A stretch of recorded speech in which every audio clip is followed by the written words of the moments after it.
All right.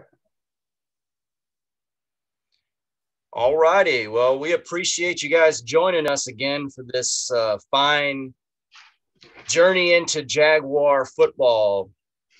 We are your hosts, the Brothers DeZoba. Duval. Duval. So, Tebow actually did get signed. I know that we did the last conversation that we had. It wasn't official. It looked like to be everything but official, but I think there was still some thought that maybe they chicken out and not, maybe they would get scared away by all of the hoopla. That's not okay. So that's not fair to say chicken out, but maybe they would come to the realization that he wouldn't be able to help them on the football field. Yeah, but you kind of know that going in. That's my thought on it because they've had tryouts and things like that. So you'd sort of have already made that sort of decision. You're just bringing them into the tryout at this, bringing them onto the 90-man roster for OTAs and then maybe in a training camp. So the idea that you can't make it a football decision is kind of out the window for me. I think that decision was made when you start flirting with the idea. So the fact that it made you think that maybe they threw the information, like I don't know who leaked the information. First of all, that's probably something that needs to be talked about, but I don't by others, I suppose.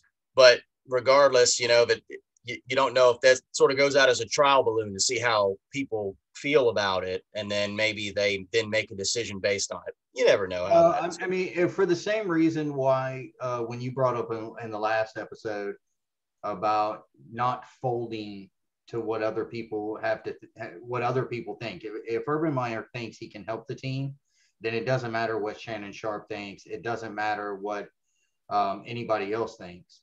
If that's what he thinks, then go with it. And to me, I think that's exactly what they did. The more that I get to hear the backlash from this, the more I'm just like, fuck all of you. Get him, bring him in here. Let's see what happens. I'm becoming more and more on Tebow's side as a person. I still don't believe he's going to contribute to the football team.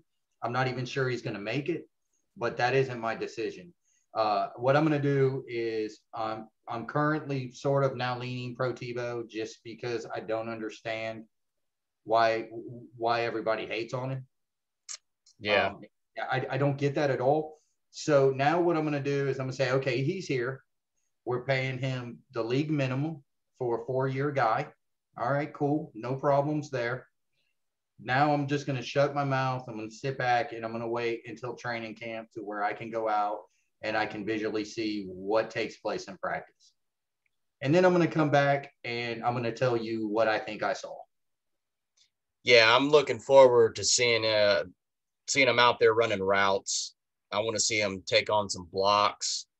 I was thinking a little bit more about it. You watch them. So I only saw that little clip where they kind of showed him walking onto the field. He looks jacked up, like he was always like a tight end.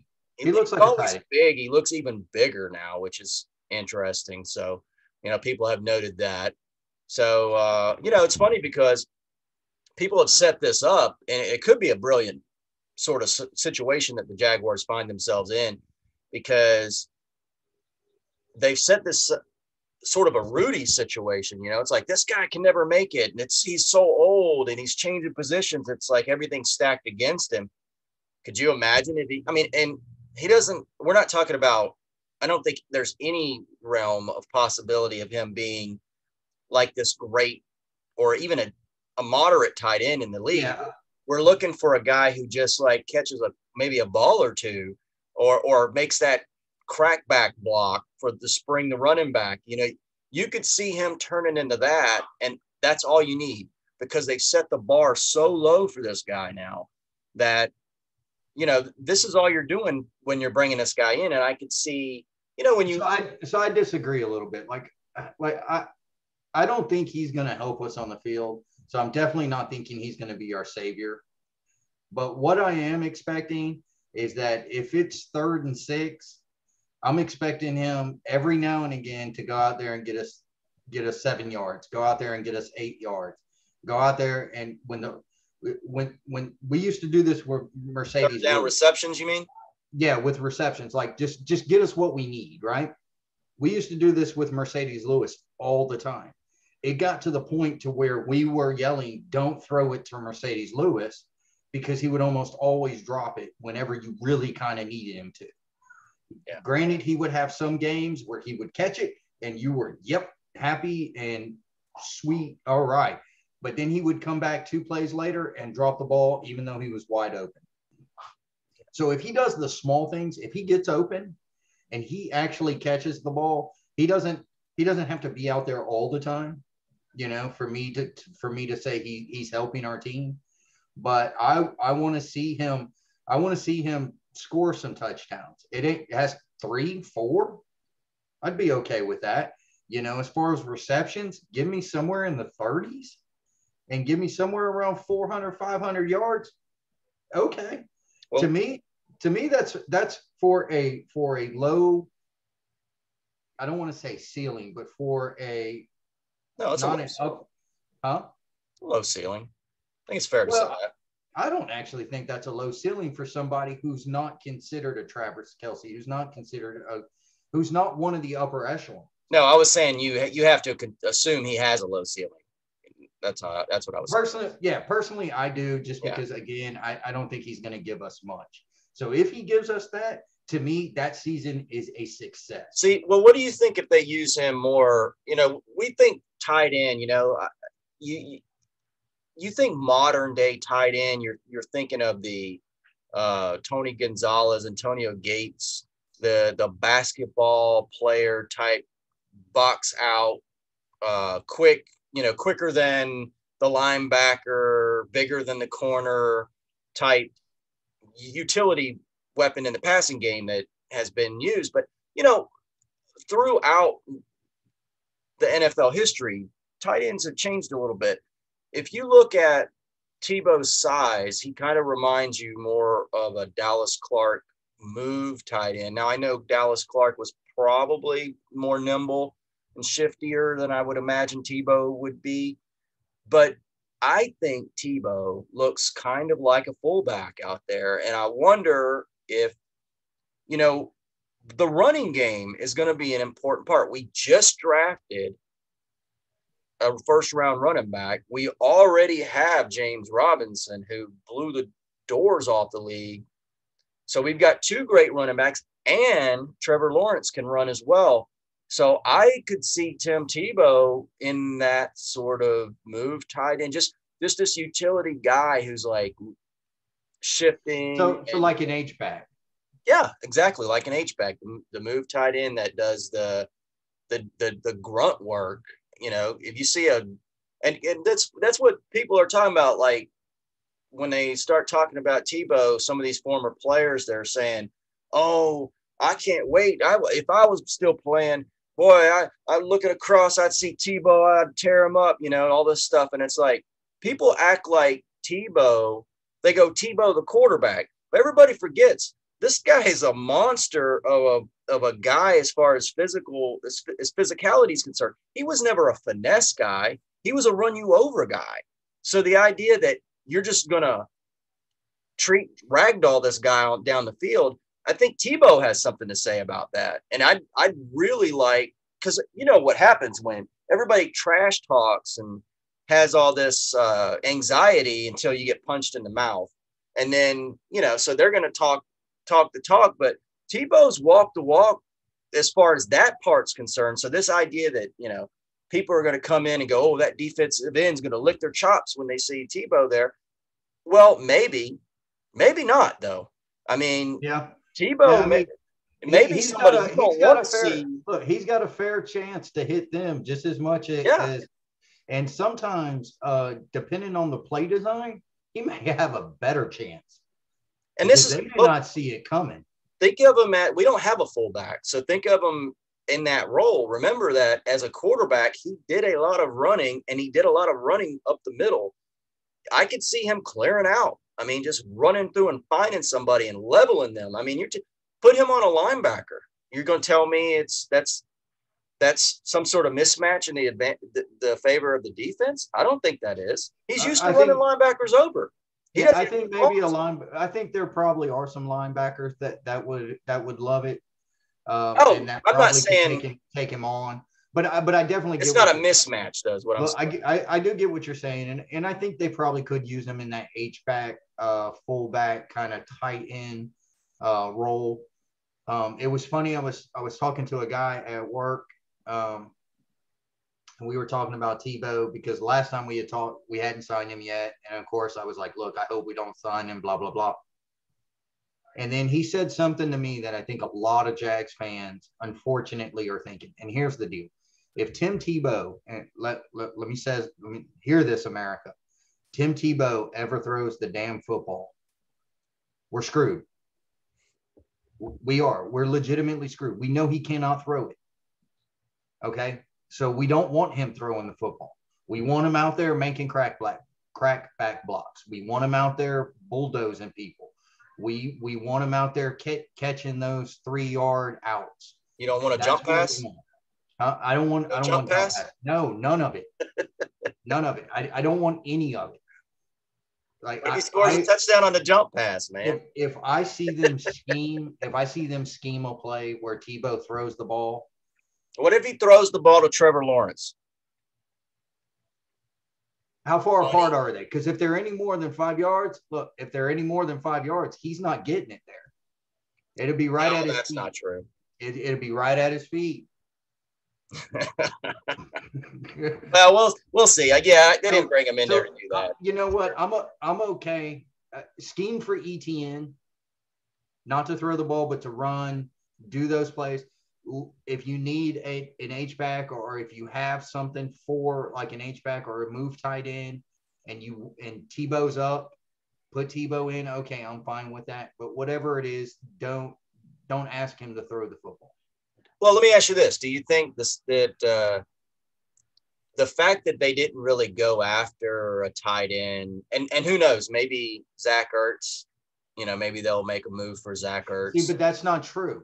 So that's not true, because people assume we didn't go after a tight end. We went after Jonnu Smith. We went after Hunter Henry, the other guy that New England got. We just weren't going to overpay for him.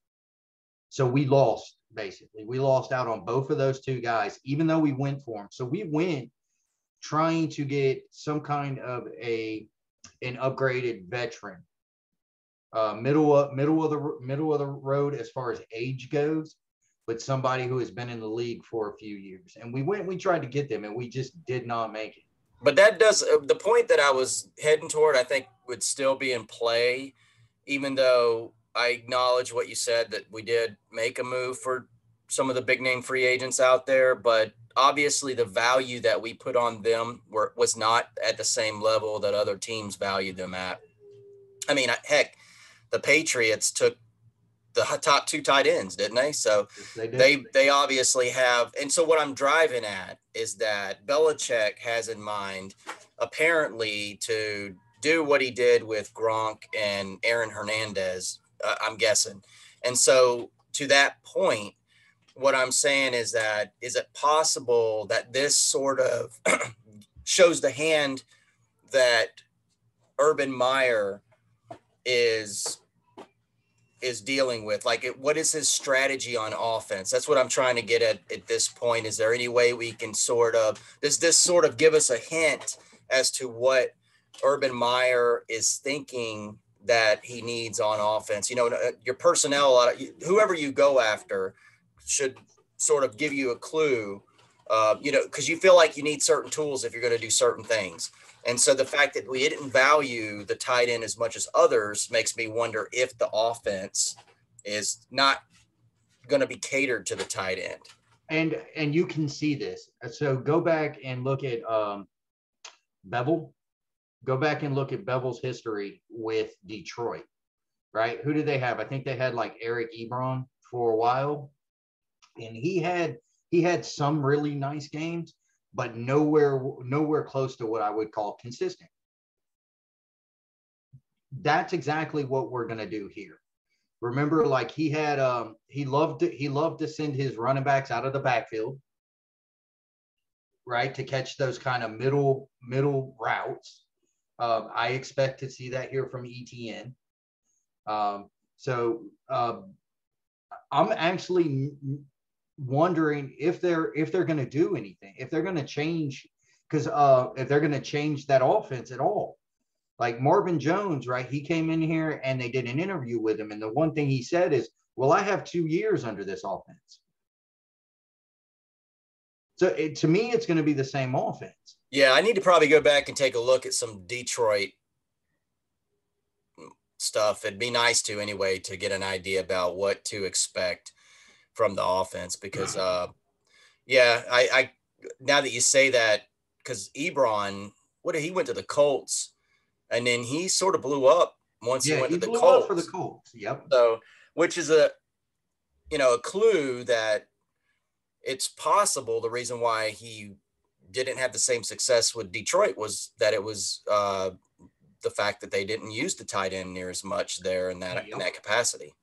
Yeah, and that's the thing. Like, so that's another thing that kind of bothers me. Is like Bevel's offense wasn't necessarily superior. I mean, you had Matthew Stafford, who is one of the best quarterbacks or has one of the best arms in the game. You had several decent receivers. Now your offensive line was suspect. You couldn't ever really get a running back, and you had a decent tight end. So we have the same kind of offensive line. We have much better running backs, but we got lesser tight ends. So are we going to see the same offense? Yeah, Like, I'm almost hope not. I'm almost wondered. I almost would feel better if they had brought in somebody who we never heard of before for offensive coordinator, just because you think, well, maybe it's somebody Meyer knows has some sort of potential, somebody that's got a new theory, new strategy, new sort of way of approaching the game, because that is something that I've noticed, that a lot of the guys that think outside the box are successful. Yes. And I don't recall, I'm not going to say he's not, but I don't recall Bevel ever doing anything outside the box. So I'm still, again, that's another reason why I'm still a little bit skeptical here. I know that we have a passing coordinator. I'm not exactly sure on how that works. So maybe that's where he comes in, as far as trying to scheme up how to get certain players open against certain coverages. But I don't know. I definitely was not a huge Bevel guy. I don't know why they brought him in. You would have thought that Herb would have had somebody maybe from the college ranks who has like a kind of, not necessarily a new type of offense, but just somebody who likes to throw in these little wrinkles that will change it just enough to give the defenders pause. Because if they don't really know what's coming at them, that's a split second you have to get your guy open. And really all you need is a foot. If your guy is open by a foot, he's open in the NFL. Yeah. So what are your thoughts on the little bit of news that came out from the hunt, the third episode, where the Jaguars didn't care to or forgot to blur out the draft board? Did you see that? I think it was Yahoo Sports that talked about that. Did you see that article? Yeah, I saw it. And personally, man, I would have been really happy had they showed Buffalo's draft. I really wanted to see a grade on a certain player they took. Yeah, right. That's an insider talk. You have to tell people what that is, though, because you can't just do inside baseball on people and kind of leave it. To kind of explain it a little bit. So one of our friends, a friend of ours, is a Bills fan, and I'm a Miami fan. So they drafted Rousseau, and I texted him the night of the draft, and I told him good luck, and that I thought he wasn't going to be very good in the NFL. So we had this whole discussion on Discord about it that gone on for days about it, and it's basically my opinion versus his opinion and versus what some people were saying on his highlight reel. So anyway, needless to say, when that came out, I was really hoping that we got to see the number that the Jags had assigned him. Yeah. You know? Yeah. At least that way. So I mean, so I could be like, I'm not the only one that thought that way. We got to see Jalen Smith's number. They had a super high rating on Jalen Smith. Did you see that? Yeah. Or I'm sorry, Jalen Phillips. Jalen Phillips. Yeah. Yeah. And I remember telling you, like, you asked me which one I thought was better. And I'm like, Jalen Phillips, that dude is the pass rusher. Yeah. Like that's really the guy. And even when he didn't make the play, he was always in the backfield, always against everybody we played. You know, I can't say the same for Rousseau. Well, Rousseau seems like, I was sort of trying to get my head wrapped around that. I saw that they used him quite a bit from nose tackle, which is odd because he's got, well, I say nose tackle, but in 3 technique, he was rushing from the inside.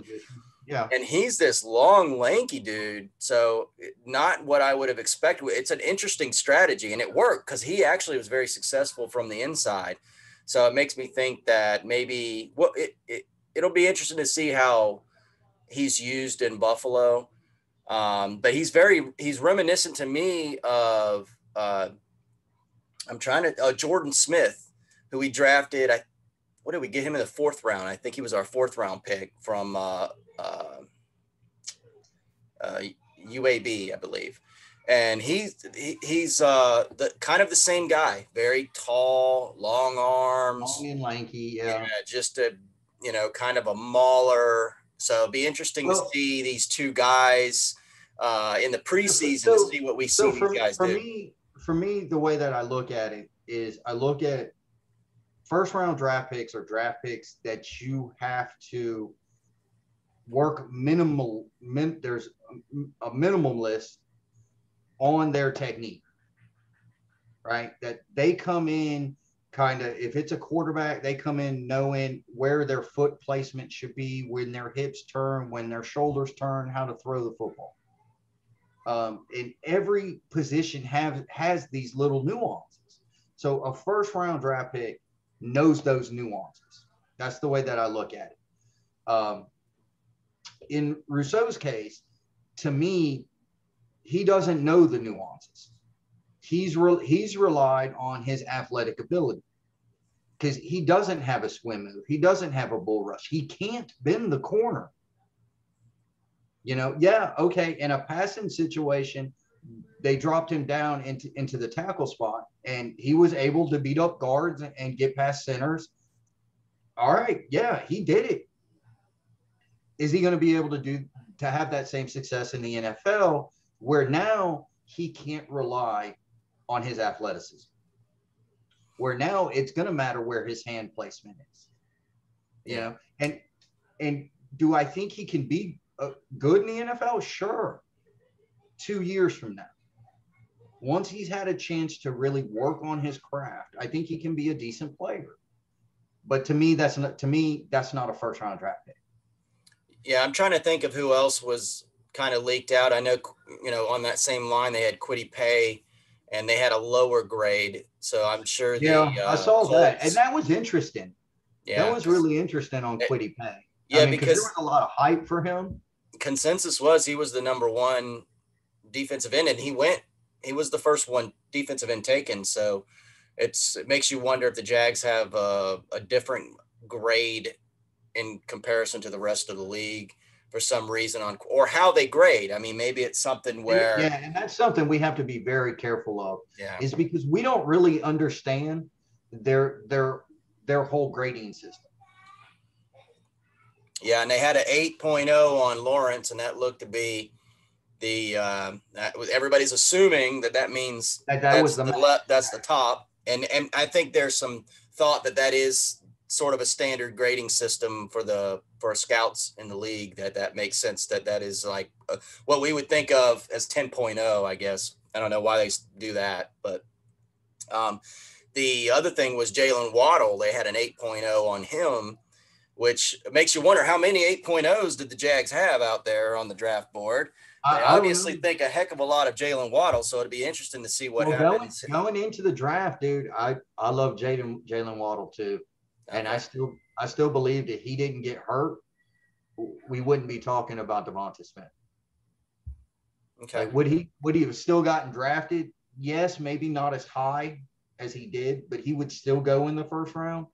But I thought Waddle, for sort of NFL purposes, I thought Waddle was the better receiver, and he had better measurables. Yeah. You know, he was taller. You know, I don't know about faster. I just think you can do more with Jalen Waddle than I would really want to do with Devonta Smith.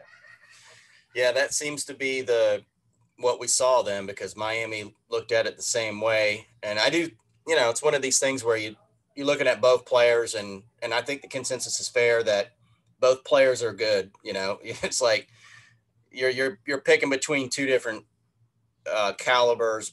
You're splitting hairs. Maybe it makes you wonder what Devonta Smith's grade would be in the eyes of the Jaguars. I know that Urban talked about missing out on Tony. So it makes you wonder. It'd be nice to see where Waddle fit and where they had Tony. Where they had Tony. Yeah, that's something like that. Of course, you're never going to get all that information, but the other thing was Zach Wilson. They had him as a 7.0, which is, considering the way everybody talked about the quarterback class, it seemed to be very obviously Lawrence goes 1, but Zach Wilson was right underneath Lawrence, at least in where he was taken and selected. So that was interesting to see that they had a full, Yeah, but see, okay, so but it's not the first time that we've had a draft come and the talking heads have said, well, these are my guys. This is how I rank them. And then a year later, some NFL GM would be like, well, he wasn't even in the first round. Yeah.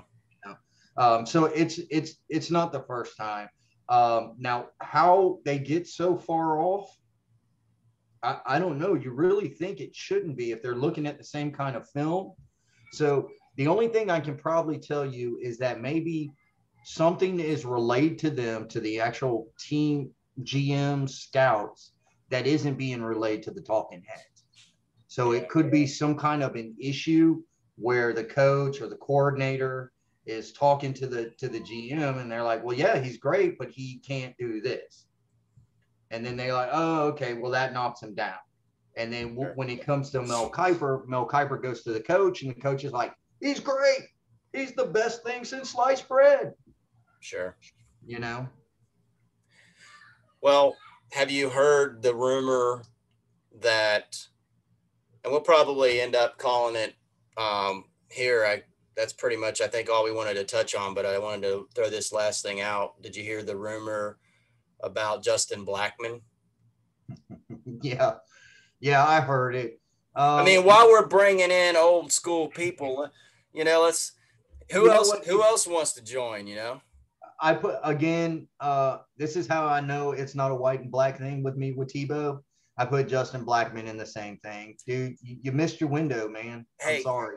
No, I put him. Well, and fair to that point, you're being consistent. But so am I. I love Justin Blackmon when he was here. He was one of the few Gene Smith picks that wasn't a mess up. I was super happy to see come through the door. And I don't know what it is about the Jaguars and these receivers that have substance abuse problems, but we've had our share. I mean, it's like ridiculous how many. Justin Blackmon, Mac Jones, and RJ Soward. Yeah. Woo-hoo. Well, I hate to bring up Jimmy, but of course, that was he's still yeah, playing. I know that it's kind of a different deal because here's the deal with Jimmy Smith. The Cowboys, they showed him how to hide it. Yeah, that's I'm probably telling you. showed him. Yeah, they introduced him and showed him how to hide it. Maybe this is what you do.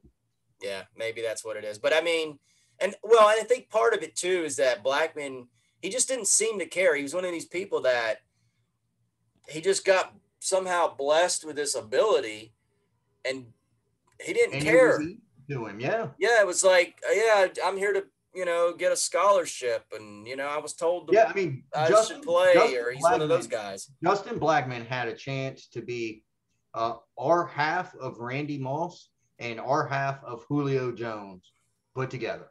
Yeah, he's not as big and he's not as fast, but he reminded me of Michael Irvin. See, I thought he was bigger and faster than Michael Irvin. Maybe. I mean, as far as like how he played the position, he probably was faster than Irvin. As far as I remember. But yeah, I mean, I loved the way he played. I mean, heck, I agree. He had like a 300-yard game one time. Yeah, against the Texans. Thank you, Justin. I thought after his rookie year, I was like, oh hell yeah, woo! This is like our Calvin Johnson. Yeah. We don't need a superstar back there throwing him the ball. Just get it close. Well, I told you my thing about judging college players. I've never claimed to be able to judge quarterback.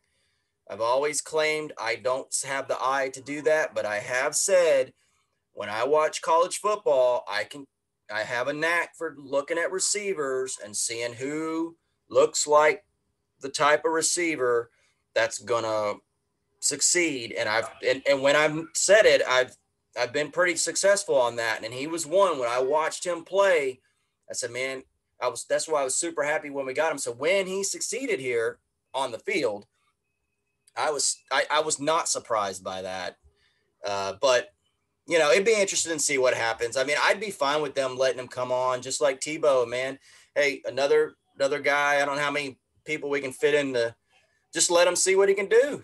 Yeah, I mean, so at least with that, we don't have an open roster spot. I think we are at 90 now. So if you do bring him in, you're gonna have to kick somebody. So who do you kick? I don't know. I mean, if he only played he played one season and 4 games, right? And so that means he's still eligible for the. Yeah, I think so. He's still eligible for the practice squad. Yeah. Okay. Well, right. There you go. Hey, man. And you can call him up anytime, right? You don't have to do, and that'll give him a chance to work out and see what he does. Would you have any interest in Julio? You're the Jags. So here's my deal with Julio. Julio can make every single team in the NFL better. I really believe that. Yeah. But is he a fit for us? No. And the reason why is because it's $23 million this year. Yeah. That would be our cap hit. We would have to give Atlanta, like I saw an article today that said give them a 2nd-round draft pick and Laviska Shenault. No. Yes. Yeah. No. And people are for it. No way. I don't understand that. I think that's way too much. $23 million, a 2nd-round draft pick, and Laviska Shenault. They're in a bad position. They're up against the cap. There have in my opinion, we're taking Julio. Any team that takes Julio is doing them a favor. They have to get rid of Julio, basically. They have to get rid of somebody. They got to do something about they can't even sign their rookies, man. If I'm like Green Bay and I take care of Aaron Rodgers, then I think about going and getting Julio. If I'm close, if I'm Aaron Rodgers, they probably don't have the money. If I'm a playoff team, I really consider going and getting Julio. Yeah, Julio, he doesn't fit us. Yeah, he can make you better. We're not a playoff team, right? If we get into the playoffs, it's because one, we're in a shitty division, and it's because we had the ball bounce our way a few times. Yeah, and that's really what it's going to need. What the defense is going to turn around. Well, and who knows? I thought last year they weren't going to be as bad as they were, and they were. I think I think the highest category they were in was like 28th in the NFL. There's only 32 teams. They were bad on stopping the run. They were And second stopping the worst in the pass, second worst in the league. on sacks. I mean, they were just Real bad bad all the way around. You know, there was injuries. Todd Wash was unimaginative. You know, anyway, I mean, you could beat a dead horse there, but yeah. So anyway, I mean, it'll be an interesting. Here's what I think Julio makes everybody better. I just don't think we're in the right position to acquire him. Yeah, I think so.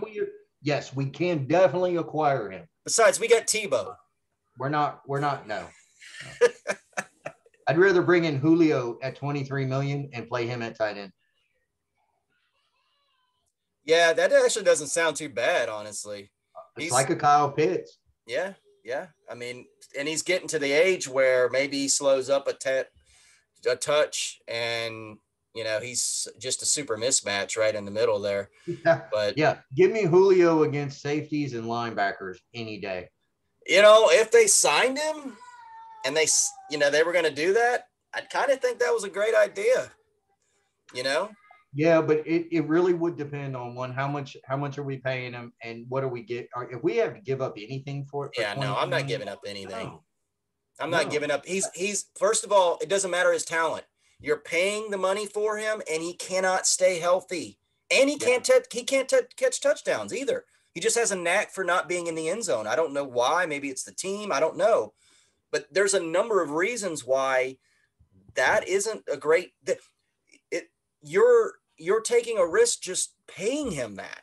The idea that you trade draft capital for the opportunity, no way. I'm out. I'm one of those people with Shark Tank. I do think he has the potential. He's one of those players, and there isn't a lot of them. No, you're correct. Where he'll make any team better.